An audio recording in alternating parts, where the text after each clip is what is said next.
마가복음 10장 35절부터 45절이네요. 같이 교독하실게요.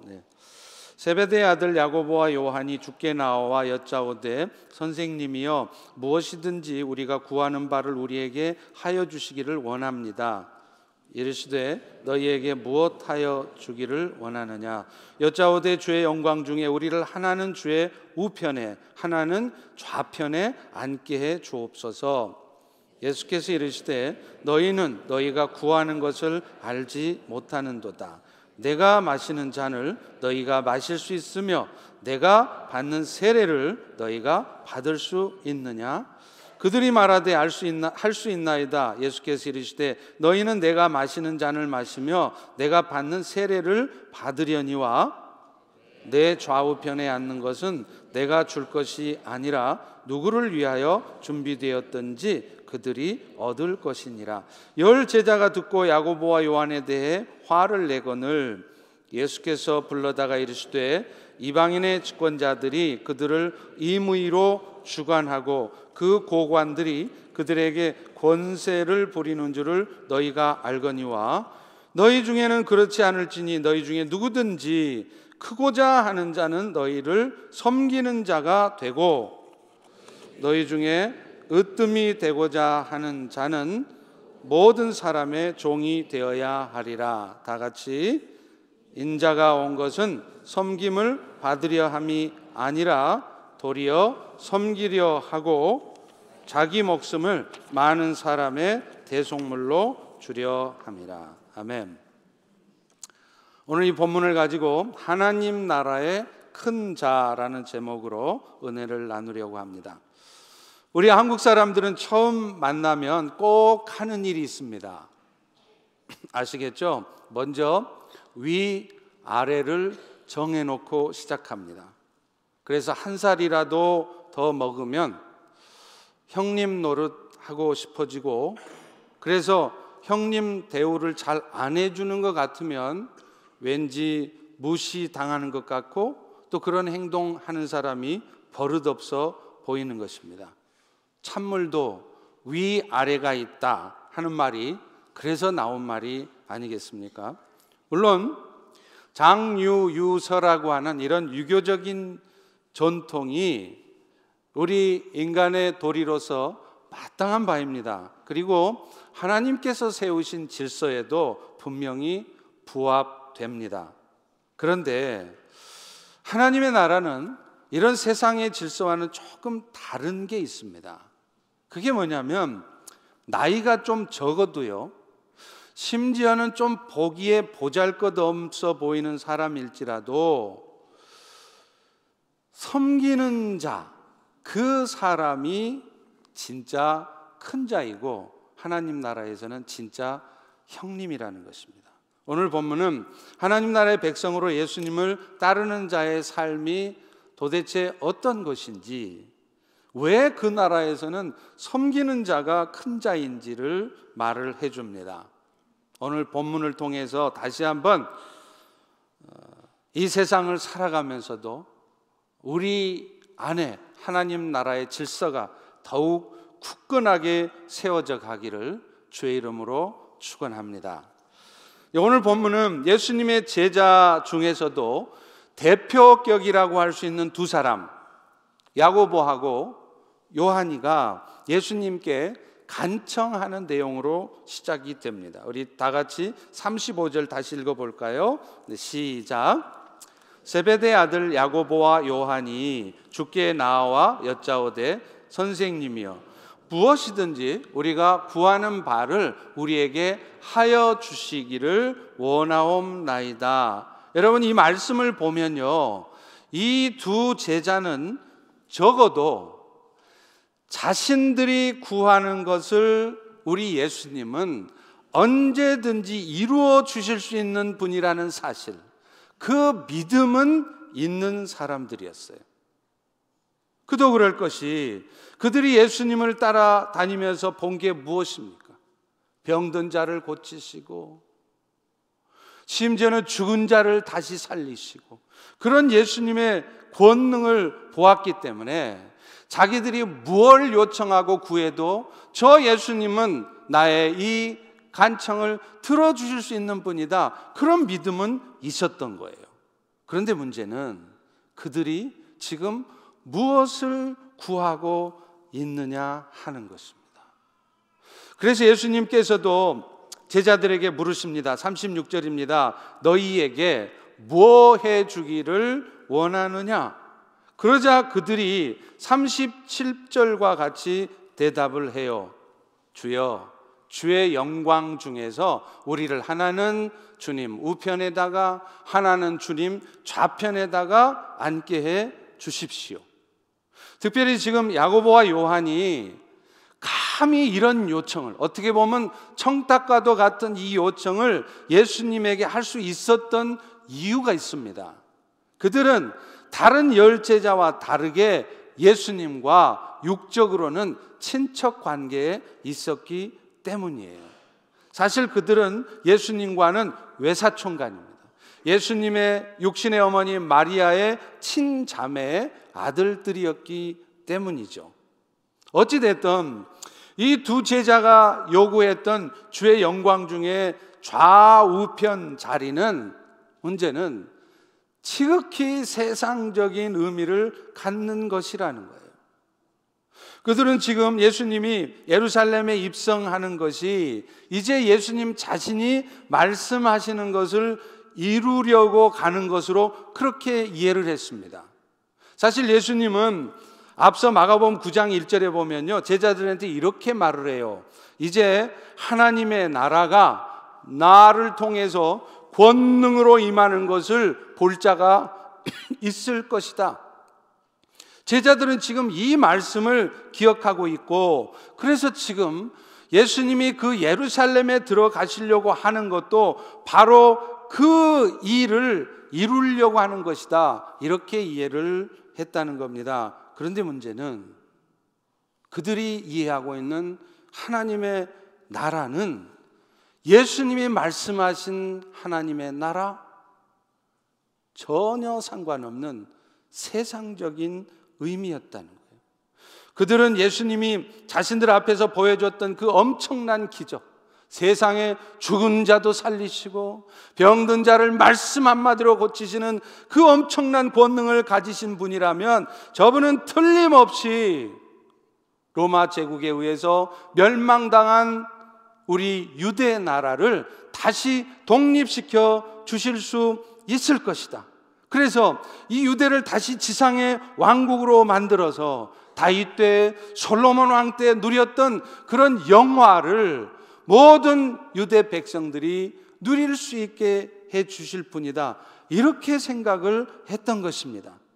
그래서 지금 두 제자가 주님한테 그 자리를 요청한 것은 이제 당신이 그 왕국을 이루시거든, 그 엄청난 영광스러운 유대 나라를 다시 회복시키거든 당신의 권좌 좌편 우편 우리에게 주십시오. 이렇게 말하는 거예요. 그런데 사실 이런 세상적인 관심은 이 야고보 요한 두 제자에게만 있었던 것은 아니었습니다. 사실은 이 두 제자가 예수님과 특별한 친척 관계였기 때문에 먼저 말했던 것 뿐이죠. 사실은 다른 모든 열 제자들의 마음도 동일했다는 거예요. 어떻게 그것을 알 수 있습니까? 이런 두 제자의 모습에 나머지 열 제자들이 분개했다고 그래요.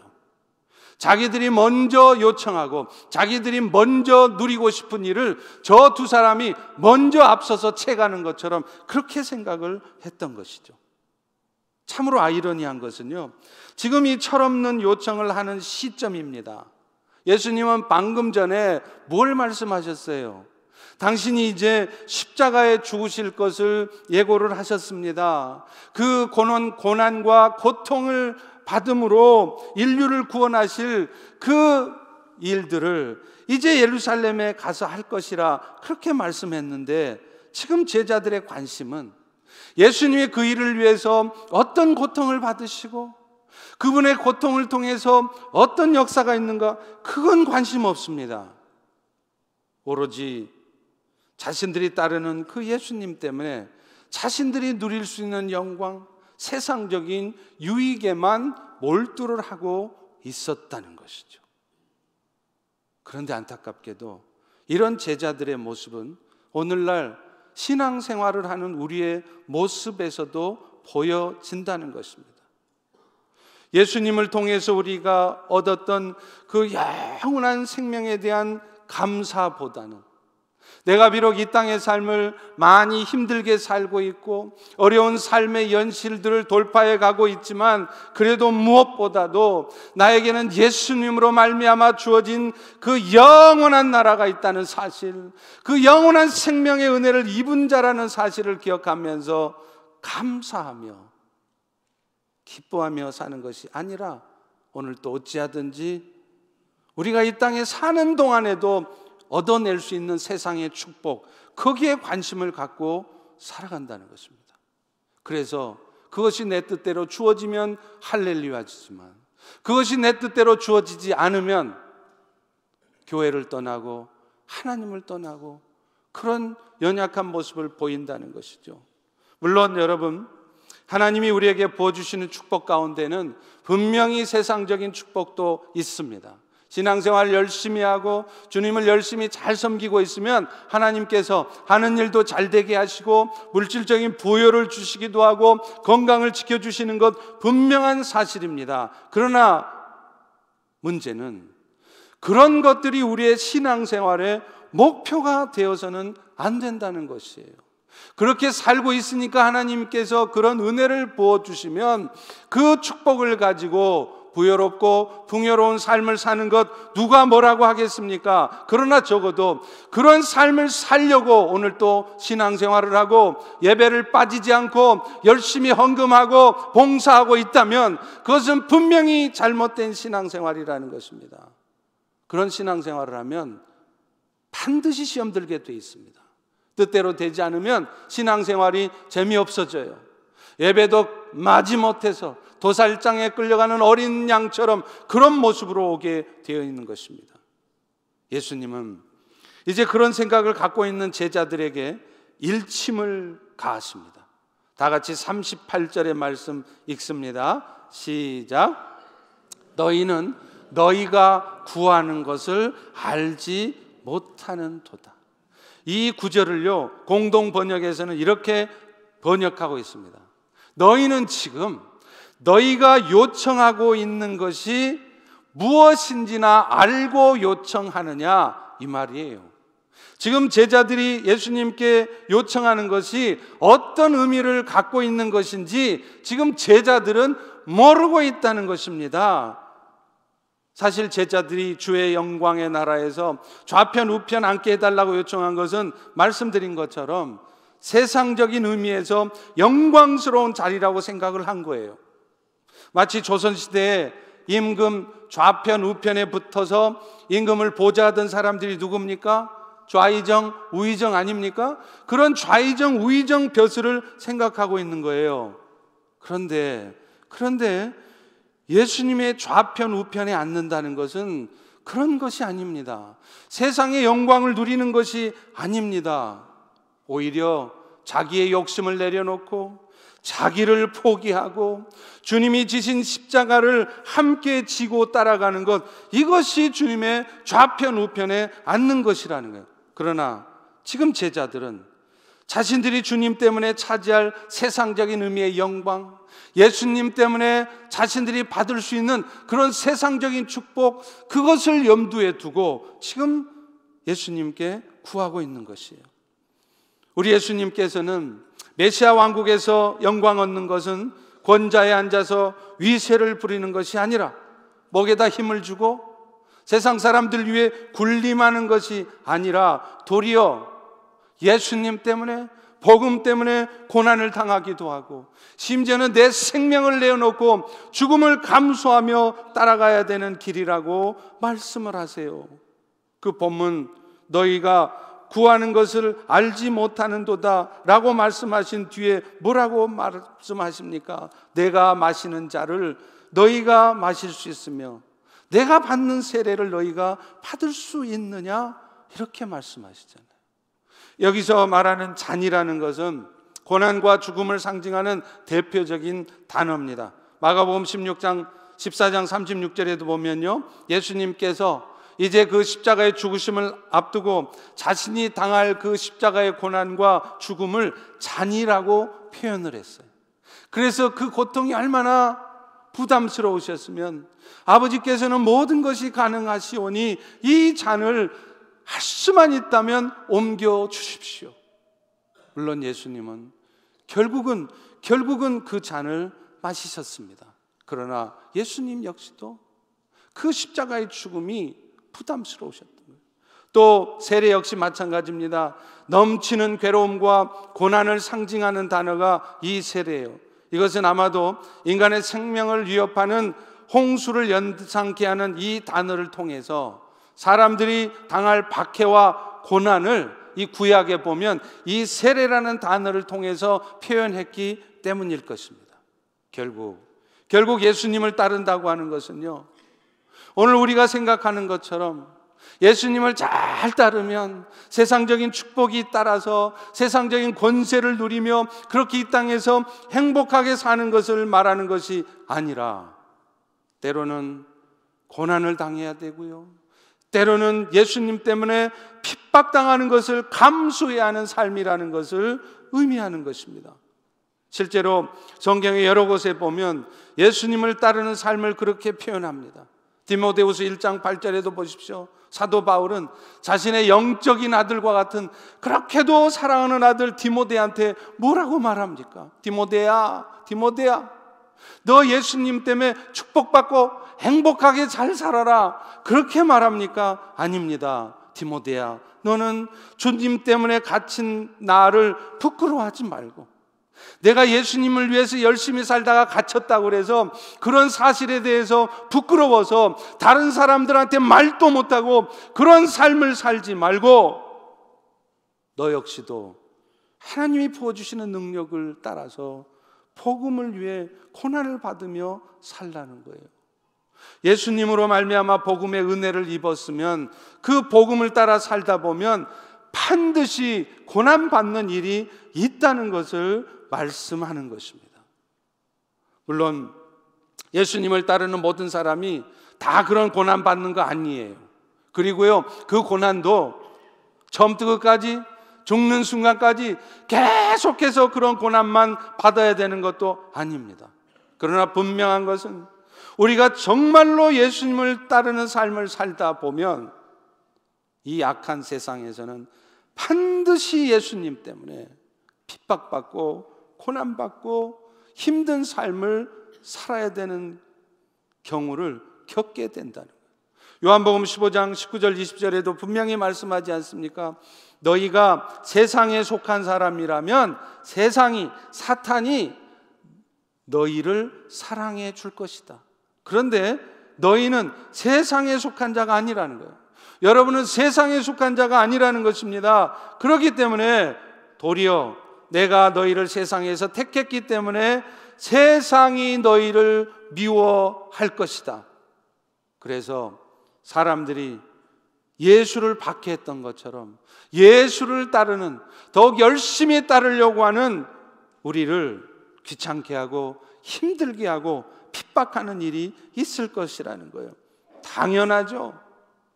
오늘도 세상을 주관하고 있는 사탄이 주의 뜻을 따라 살려고 하는 사람을 결코 가만두지 않을 것이기 때문에 그렇습니다. 그래서 여러분도 이제 뭔가 내가 주 뜻대로 살려고 결단해 보세요. 그러면 좋은 일만 생길 줄 아십니까? 아닙니다. 어쩌면 사탄의 역사가 더 거세질 수도 있다는 것을 기억하셔야 돼요. 그러므로 만약 주님으로 인한 고난이 하나도 없다면 어쩌면은요, 그것은 구원을 얻지 못한 사람일 수도 있다는 것입니다. 최소한 정말로 주님을 따르는 삶을 살고 있지 않다는 반증일 수 있다는 거예요. 오늘 여러분의 인생에 예수를 믿고 신앙생활은 하는데 아무 어려움이 없어요. 다 잘 돼요. 여러분, 그거 결코 좋아하실 일 아닙니다. 그것이 어쩌면 정말 여러분이 구원받은 자인지 아닌지를 생각해 봐야 되는 문제일 수 있습니다. 아니면 적어도 여러분이 치열하게 예수님을 위해서, 복음을 위해서 살지 않기 때문에 사탄이 가만 내버려 두는 거예요. 가만 내버려 둬도 스스로 무너지니까, 잔챙이니까 건들지를 않는 것입니다. 그렇기 때문에 오늘 우리는 예수님을 따르는 삶을 살면서 우리의 삶에 오는 그 고난과 아픔이 언제든지 올 수 있다는 것을 기억해야 돼요. 이제 이런 예수님의 말씀에 제자들이 대답하죠. 39절입니다. 그들이 말하되 갈 수 있나이다. 뭘 할 수 있어요? 지금 이 제자들은 아직도 예수님의 말씀이 무슨 의미인지를 이해를 못하는 거예요. 만약에 예수님의 좌편 우편에 앉는다는 것이 얼마나 어려울 수 있고 예수님을 따라 십자가의 짐을 함께 지고 가야 되는 것임을 알았다면 그들은 이렇게 쉽게 내가 할 수 있나이다 대답할 수 없는 것입니다. 그러자 예수님은요 그들에게 이런 말씀을 하세요. 우리 다 같이 39절 40절을 읽어보겠습니다. 시작. 예수께서 이르시되 너희는 내가 마시는 잔을 마시며 내가 받는 세례를 받으려니와 내 좌우편에 앉는 것은 내가 줄 것이 아니라 누구를 위해서 준비되었던지 그들이 얻을 것이라. 이 말씀은 메시아 왕국에서의 영광은 세상적인 의미의 영광이 아니라는 거예요. 오히려 주를 위해 고난과 핍박을 감수해야 되는 것인데 문제는 그것조차도 사실은 인간이 정하는 것이 아니라는 것입니다. 예수님 때문에 고난을 받고 핍박을 받게 되는 그 일조차도 사실은 하나님께서 정하는 것이라는 거예요. 누구를 위하여 준비되었든지 그들이 얻을 것이라. 실제로 우리는요 앞서 말한 것처럼 우리가 정말로 예수님을 제대로 따라가면 우리의 삶에 고난이 올 수도 있고 예수님 때문에 핍박이 오고 십자가를 지는 그 삶이 고통스러울 수 있다는 걸 생각하면 나도 모르게 두려운 마음이 들어요. 아니, 예수님을 따르면 세상에서 축복받고 잘 되는 게 아니라 저런 고통스러운 삶을 살 수 있다고? 나도 정말 예수님을 따라 살다 보면 저렇게 예수님처럼 십자가에 매달리는 고통을 당해야 될까? 그러나 여러분 걱정하지 마시기 바랍니다. 주님은 그런 일을 아무에게나 맡기지 않으십니다. 여러분이 너무나 잘 아시는 고린도전서 10장 13절에 유명한 말씀이 있죠. 사람이 감당할 시험 밖에는 너희가 당한 것이 없나니 오직 하나님은 미쁘사 너희가 감당하지 못할 시험 당함은 허락지 않으시고 또 시험 당할 즈음이 되면 피할 길을 내셔서 여러분들로 하여금 능히 그 시험을 감당하게 하신다는 것입니다. 우리 입장에서는 아이고 그런 시험은 도저히 감당할 자신 없습니다. 그러면서 미리 나자빠져요. 내 삶의 환경과 여건을 보면 주님이 나에게 지라시는 그 십자가 도저히 질 수 있는 상황이 아닙니다. 저 못 지겠습니다. 이렇게 스스로 물러나고 스스로 나자빠지지만 사실은 하나님께서는요 우리 자신보다 우리를 더 잘 아시는 분이세요. 그래서 아무에게나 그런 시험을 그 고통을 주시지 않습니다. 만약에 여러분에게 그런 시험과 환난과 핍박을 주었다가 여러분이 금방 주저앉을 것이 뻔하잖아요. 그러면 절대로 그런 시험 주시지 않습니다. 감당할 시험만 주시는 것이라는 거예요.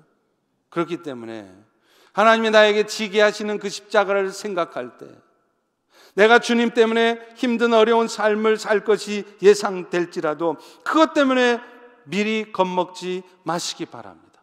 여러분이 혹시 이미 그런 시험 가운데 있다면 여러분 먼저 기억할 것이 있어요. 그 모든 시험 결국에는 주께서 감당하게 하실 것이라는 거예요. 그리고 더 중요한 것은 그 시험 여러분이 감당하지 못할 것 같잖아요. 여러분이 피해 도망가지 않아도 여러분 스스로가 뒤로 물러나 있지 않아도 주께서 이미 다 하시고 피할 길을 예비해 주신다는 거예요. 이건 마치 하이웨이에 있는 엑싯 같아요. 여러분들은 하이웨이를 운전하다가 갑자기 화장실 가고 싶은 때 없으셨습니까? 저는 장이 안 좋기 때문에 이게 갑자기 화장실을 가야 되는 상황이 자주 생겨요. 근데 하이웨이에 있으면, 특별히 이게 길이 막히면 얼마나 힘든지 몰라요. 그런데 너무나 감사하게 조금만 가면 엑싯이 있습니다. 할렐루야. 오늘 여러분 인생도 마찬가지라는 거예요. 다 주께서 예비한 피할 길이 준비되어 있습니다. 내가 미리 겁먹어요. 내가 미리 주저앉는 거예요. 제가 중국에서 있을 때 저는 여러 번 이걸 경험했습니다. 한 번은 설교를 하는데요, 공안이 경찰들이 예배당 안에 갑자기 들이닥치는 거예요. 저는 그때 처음으로 제 자신에 대해서 새롭게 발견한 것이 있습니다. 저는요, 제 스스로가 참 둔하고 순발력이 없어서 어리버리한 줄로 알고 있었습니다. 아까 보셨잖아요? 데일리 세이빙 타임, 거꾸로 생각하고 말이죠. 제가 이렇게 사실은 똑똑한 척하고 뭐 대단한 것처럼 말도 하고 하지만 굉장히 어리버리한 사람입니다. 할렐루야. 그런데요, 제가 그 순간에 나도 멀티태스킹이라는 것을 할 수 있는 사람이구나 하는 것을 깨달았어요. Do you know multitasking?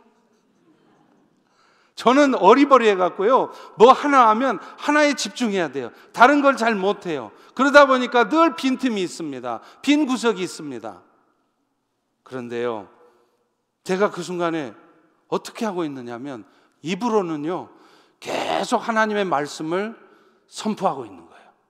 그런데 동시에 그 순간에 제 머릿속에서는 온통 이 상황을 어떻게 피해갈까, 이 상황을 지금 어떻게 벗어날 수 있을까 계속 궁리하고 있는 거예요. 입에서는 계속 정확하게 하나님의 말씀이 선포되고 있는데 놀랍지 않습니까? 그것뿐이 아닙니다. 동시에 또 제 손은요 이 강대상 뒤에 숨겨져서 주머니에 있던 수첩을 꺼내서 쫙쫙 찍고 있는 거예요. 왜냐하면 그 수첩 안에 다른 선교사님들 전화번호, 또 중국 형제들의 전화번호가 다 기록되어 있기 때문에 그랬어요. 물론 암호로 적어놓긴 했지만 그거 다 풀어낸단 말이에요. 그래서 잡혀가도 저 혼자 잡혀가야지, 저쯤에 다 줄기들기 다른 선교사들이 잡히면 어떡합니까? 그래서 계속 이렇게 찍고 있었던 거예요.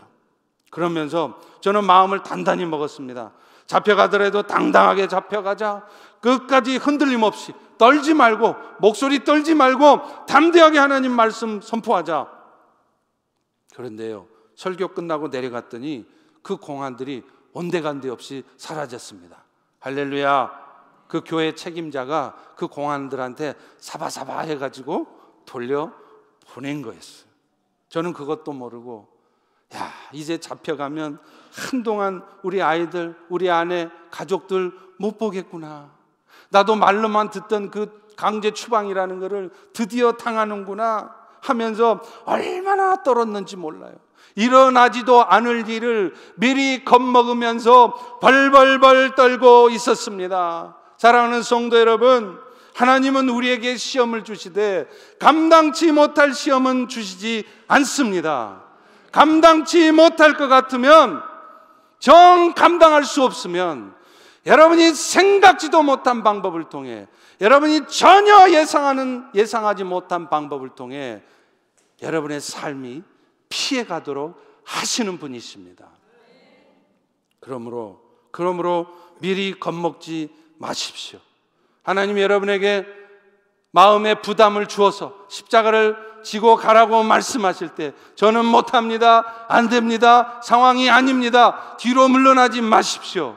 담대하게 십자가를 지고 가보십시오. 그럴 때 피할 길을 예비하시고 시험을 감당케 하시는 주님의 역사, 주의 보혈 아래 있는 우리가 얼마나 축복된 존재이며 하나님의 은혜가 무엇인지를 여러분의 삶에도 경험하게 하실 줄로 믿습니다. 예수님은요, 이어서 주님을 진정으로 따르는 자의 삶이 무엇인지 보다 분명하게 말씀하세요. 43절, 44절 같이 한번 읽습니다. 시작. 너희 중에는 그렇지 아니하니 너희 중에 누구든지 크고자 하는 자는 너희를 섬기는 자 되고, 너희 중에 누구든지 으뜸이 되고자 하는 자는 모든 사람의 종이 되어야 하리라. 너희는 그렇지 아니하니, 이 말은 바로 앞에 나와 있는 42절의 말씀을 가리키는 거예요. 42절의 말씀에 나온 것처럼 이방의 권세자들은 그저 군림하고 다스리려고 하고 섬기지 않는 모습을 보이지만, 예수님께서 이루어 놓으신 세상 왕국의 통치 질서는 전혀 다르다는 거예요. 만약에 크고자 하는 마음이 있다면 오히려 섬겨야 되고, 으뜸이 되려면 오히려 모든 사람의 종이 되라고 말하는 거예요. 여기서 섬기는 자라는 것은 헬라어로 여러분이 너무 잘 아시는 단어입니다. 디아코노스. 들어보셨죠? 그 뜻이 뭔지 아세요? 시중 드는 자, 그런 뜻이에요. 그런데 어떻게 시중을 드느냐? 분주의 먼지를 일으키고 다니는 자라는 뜻입니다. 그러니까 아주 우리말로 하면 발바닥이 닳도록 열심히 다니면서 섬기는 자, 이것이 바로 오늘 본문에서 말하는 하나님 나라의 진짜 큰 자, 천국에서의 진짜 형님이라는 거예요. 그렇다면 구체적으로 그런 주님을 따르는 자의 삶은 어떤 삶이어야 될까요? 먼저는요, 섬김의 삶을 살되 섬김 받으려는 마음, 또 나의 섬김에 대해서 인정받으려는 마음보다는 보다 낮아진 자세로 빈 마음으로 섬기는 것이라, 이렇게 말씀해요. 여러분, 사실 섬기는 삶 자체가요, 겸손한 마음을 갖지 않으면 절대로 할 수 없습니다. 그리고 그것은 섬김에 대한 보상을, 인정을 기대하지 않는 섬김이어야 하는 것입니다. 여러분, 많은 경우에 섬기다가 시험 드는 경우를 보면요, 대부분 섬김에 대한 보상이나 인정하고 관련이 있어요. 나는 이렇게 열심히 섬기는데 사람들은 안 알아주는 거예요. 나는 남편을 위해서, 자식을 위해서 열심히 섬겨주는데 안 알아주는 겁니다. 심지어는 나의 섬김에 대해 하나님이라도 알아주셨으면 좋겠는데 도대체가 그렇지 않은 것 같아요. 왜 그렇습니까? 내가 아무리 남편을 섬겨도, 나는 희생한다고 인내하면서 열심히 섬겨도 그놈의 남편은 눈곱만큼도 안 변하는 거예요. 그럴 때 우리는 마음속으로 생각합니다. 나의 섬김은 도대체 어디 있습니까? 나는 언제까지 이런 섬김을 해야 됩니까? 어떤 분이 그러시더라고요. 남자들은 신생아래요. 무슨 말인가 했더니 먹고 자고 한대네요. 배고프면 지가 알아서 밥 해먹으면 될 텐데 아내가 돌아올 때까지 가만히 기다린대요. 그리고 밥 안 주면 칭얼대고 간식까지 챙겨달라고 징징댄답니다. 그러니 여러분, 그런 남자들 때문에 우리 아내들이 얼마나 시험에 들겠습니까? 저는요, 오이코스 신방을 하면서 좀 화가 나는 게 한 가지 있어요. 진짜 마음이 불편하고 화가 납니다. 오이코스 신방을 하면요, 식사를 하잖아요. 그러면 식사 준비를 여자들이 다 일어나서 막 불이 나게 왔다 갔다 하면서 해요. 그 순간 남자들은 뭐 하고 있느냐? 소파에 딱 앉아가지고 가만히 기다리는 거예요. 여러분, 이게 뭡니까? 이러니 우리 아내들이 힘들지 않겠습니까? 예? 교회 안에서도 마찬가지죠. 나는 열심히 섬긴다고 섬기는데 목사님이 안 알아줘요. 성도들이 무시합니다. 그러면 시험 드는 것입니다. 그런데 여러분 기억하십시오.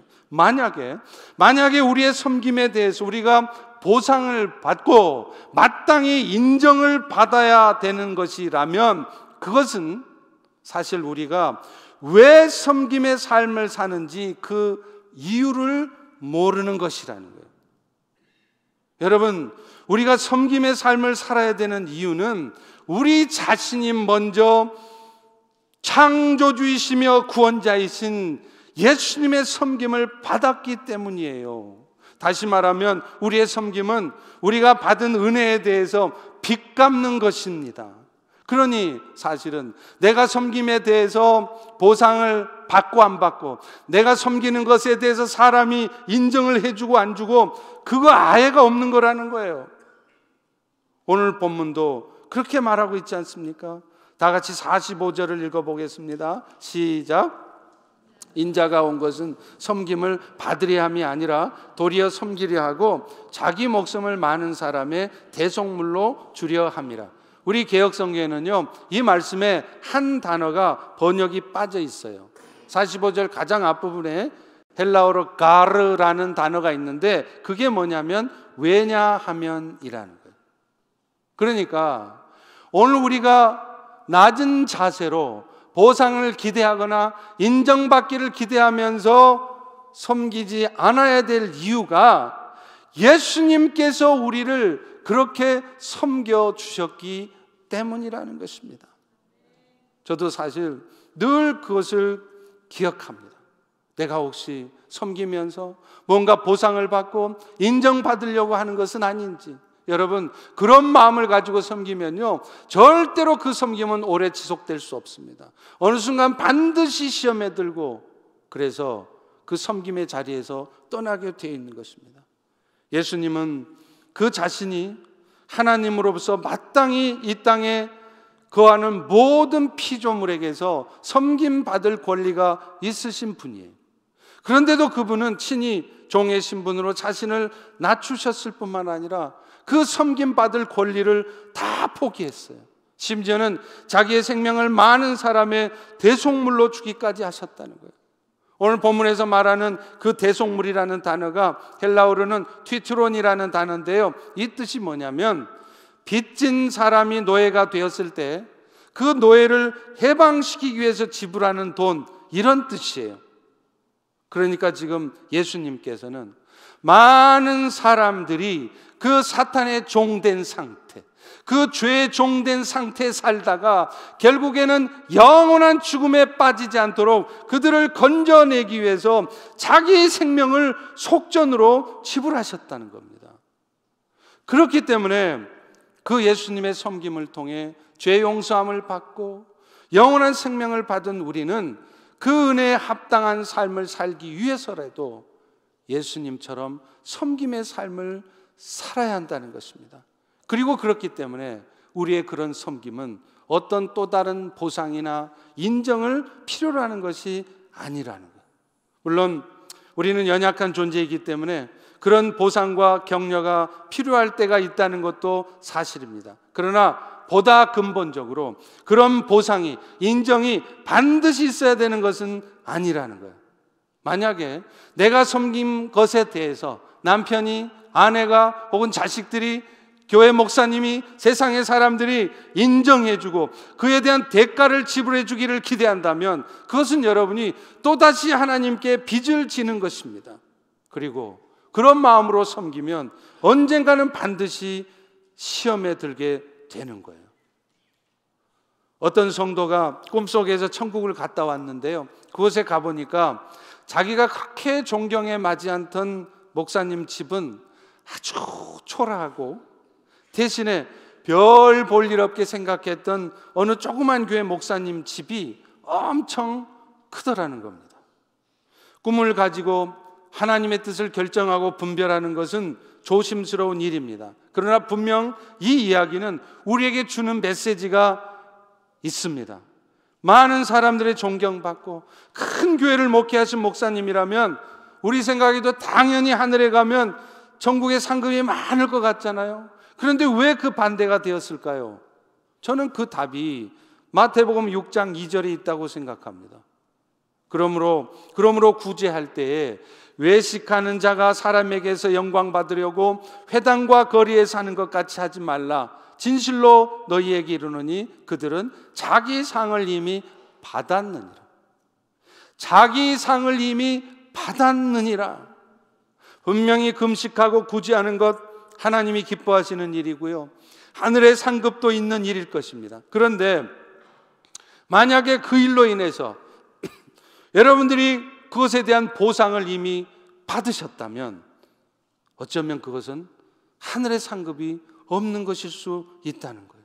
성도들로부터 존경받고 큰 목회하신 목사님이 오히려 하늘에 가보니까 상급이 적었다면 그분이 한 일이 별 볼 일 없어서가 아니라 이 땅에서 이미 성도들로부터 보상을 받았기 때문이 아닌가 싶다는 것입니다. 그래서 저도 정말 조심스럽습니다. 혹시 내가 섬기면서 뭔가 보상받기를 원하고 뭔가 대우받기를 원하게 되지는 않을까? 만약에 그런 마음으로 제가 섬긴다면 저는 절대로 섬김을 기쁨으로 감사함으로 할 수 없는 것입니다. 혹시 지금 이 순간 여러분의 섬김에 대해서 사람들이 인정해 주지 않아서, 아니 인정은커녕 오히려 무시한다는 생각이 들어서 억울한 분들이 계십니까? 내가 그동안 얼마나 많은 섬김을 베풀었는데 왜 나에게 이런 대우를 하나? 혹은 이런 상황에 나를 처하게 했느냐? 그것 때문에 어두운 마음에 있는 분이 계시지 않습니까? 여러분, 주님께서 여러분의 그런 수고를 기억하고 있다는 것을 먼저 기억하시기 바랍니다. 그래서 남편에게, 아내에게 그 섬김에 대해 인정받지 못해도 설사 이 땅에 사는 동안에는 그 섬김에 대해 보상받지 못한다 할지라도 주께서 하늘의 상급으로 반드시 갚아주실 것을 기억하시기 바랍니다. 그리고 무엇보다도 우리 예수님 자신이 창조주 하나님이셨음에도 자신이 만들었던 그 피조물들에게 오히려 멸시를 받고 천대를 받으시면서도 포기하지 않고 끝까지 섬기셨다는 이 사실을 먼저 기억하시기를 축원합니다. 할렐루야. 또 하나, 주님을 따르는 자의 삶을 살아갈 때 기억해야 될 것이 있습니다. 그것은 나의 섬김을 통해 세상을 구원하시고자 하는 하나님의 뜻이 이루어진다는 것을 놓치지 말라는 거예요. 그러므로 내가 괜히 이런 억울한 섬김을 하고 있는 것이 아니라는 것입니다. 고통스럽고 당장에 벗어버리고 싶지만 그 섬김의 끝에 하나님의 뜻이 이루어질 것이라는 것을 기대하고 섬기라는 것입니다. 섬김의 삶의 모범을 보여주신 예수님께서도 그런 삶을 사신 이유가 결국에는 인류 구원에 하나님의 뜻 이루시려고 하신 것이라고 그렇게 말씀하시지 않습니까? 그래서 그분 자신도 처음에는 이 잔을 할 수만 있거든 지나가게 해달라고 하셨다가 마침내 내 뜻대로 마옵시고 내가 원하는 대로 하지 마시고 내가 힘들지라도 내가 고통스러워질지라도 아버지 뜻 이루십시오, 이렇게 말씀하시지 않습니까? 오늘 우리가 섬길 때도 마찬가지일 것입니다. 여러분이 그 섬김 가운데 어떨 때는 되게 자존심 상하고요, 육신적으로 고통스럽기까지 할 때도 있을 것입니다. 그러나 그런 섬김을 통해 결국은 이 세상을 향한 하나님의 뜻 이루어짐을 기억하십시오.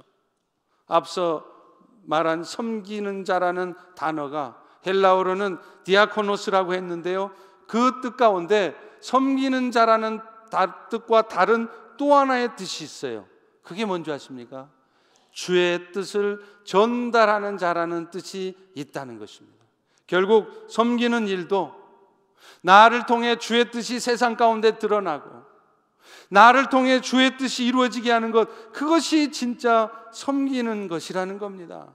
그러니 우리는 그것을 기대하며 섬길 때 그 섬김 때문에 내가 뭔가 보상받고 인정받고 내가 이렇게 섬겼으니까 하나님 내가 이 땅에 살 동안에도 내 삶을 행복하게 축복되게 해주세요, 그렇게 섬길 것이 아니라 내 삶에 그런 축복된 결과가 없을지라도 나를 통해 그 영원하신 하나님의 뜻이 이루어진다면 내가 기꺼이 감당하겠습니다. 성령님 나를 도와주십시오. 내가 오늘 이 예배를 통해 결단합니다. 그럴 수 있기를 축원합니다.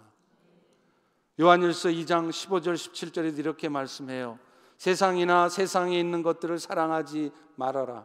누구든지 세상을 사랑하면 아버지 사랑이 그 안에 있지 않으니 이는 세상에 있는 모든 것들은 육신의 정욕, 안목의 정욕, 이생의 자랑으로부터 나온 것이라. 이 세상도 정욕도 다 지나가되 오직 하나님의 뜻을 이루는 자만 영원히 거한다. 여러분, 우리가 사는 세상, 정욕 다 하루 한 날 꿈에 불과합니다. 결국은 다 지나가는 것입니다. 여러분이 영적으로 좀 나태해졌다고 생각되거나 혹여 지금 이 순간 인생에 어려움이 있거나 하신다면 여러분 욥기서를 읽어보시기 전에 먼저 예레미야서를 읽어보십시오. 예레미야서를 읽어보면 내가 지금 왜 이런 고통과 왜 쉽지 않은 이 어려움 가운데 있는지 하나님께서 말씀하십니다.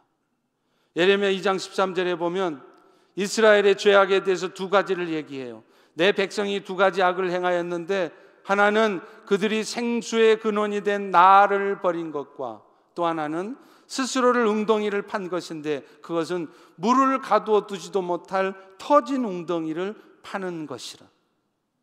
하나님 나라의 백성이라고, 하나님의 축복을 받는 백성이라고 하는 이스라엘이 오히려 하나님 징계받아서 나라가 망하고 바벨론의 포로로 잡혀가게 된 이유를 두 가지로 말씀합니다. 먼저는 생수의 근원 되신 하나님을 떠나 사는 거예요. 자신의 삶의 근거가 되고 결국에는 나의 도움이 되실 그 하나님을 떠나서 자신의 뜻대로 자기 생각대로 세상을 살고자 했다는 것입니다. 그래서 그들은 결국 어떻게 됩니까? 하나님을 섬기는 일은 뒷전이고요, 세상 섬기는 일에 빠졌다가 결국은 자신들이 그렇게도 미워한 가나안의 우상을 숭배하는 일에 빠지고 말았다는 것입니다. 또 하나 있습니다. 물을 가두어 두지도 못할 밑이 터진 웅덩이를 파고 있다는 것입니다. 여러분 생각해 보십시오. 밑이 터진 웅덩이에다가 아무리 물을 갖다 붓는다 한들 그 웅덩이에 물이 채워지겠습니까?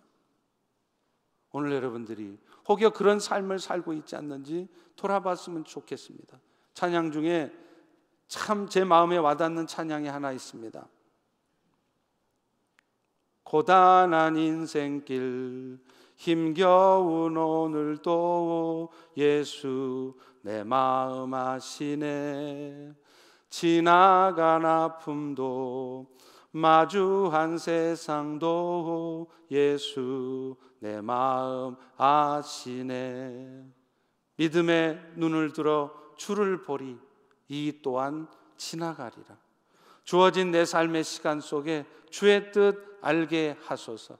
하루를 살아도 기쁨으로 가리 예수 늘 함께 하시네. 후회도 염려도 온전히 주께 맡기니 예수 늘 함께 하시네. 여러분, 이 찬양의 가사처럼 주님께서는 여러분의 마음과 형편을 아십니다.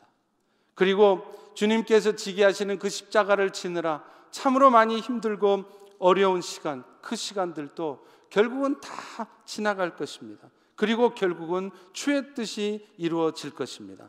그러니 이제 다시 한번 주님을 바라보면서 견디면서 승리할 수 있는 우리 모두가 되기를 축원합니다.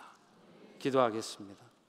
아버지 하나님, 비록 우리가 고단한 인생길, 힘겨운 오늘도 살아가고 있지만 예수님이 내 마음을 아십니다.